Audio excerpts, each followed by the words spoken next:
পাকিস্তানে চীন তুরস্কের অস্ত্র সরবরাহ, মোদিকে সতর্ক করলেন রাজনাথ সিং। পাকিস্তানে চীন এবং তুরস্ক থেকে যুদ্ধাস্ত্র সংগ্রহের খবরে ভারতের প্রতিপক্ষ প্রস্তুতি জোরদার হচ্ছে। সোমবার প্রধানমন্ত্রী নরেন্দ্র মোদীর সঙ্গে 40 মিনিটের বৈঠকে প্রতিরক্ষামন্ত্রী রাজনাথ সিং দেশের সামরিক তৎপরতার বিষয়টি তুলে ধরেন।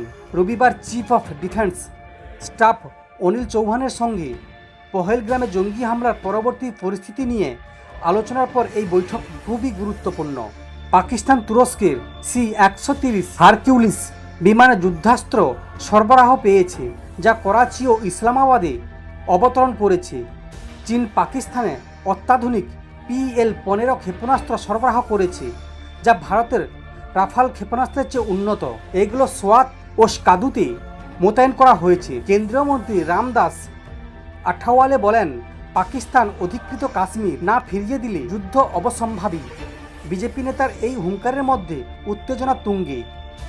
গোয়েন্দা সূত্রে জানা যায়, পাকিস্তানের সামরিক সহযোগিতা চুক্তির আওতায় এই অস্ত্র সরবরাহ হলেও এর পরিমাপ ও প্রকৃতি স্পষ্ট নয়। ভারতের প্রতিরক্ষা সংক্রান্ত সংসদীয় কমিটি আজ এ বিষয়ে বৈঠকে বসবে।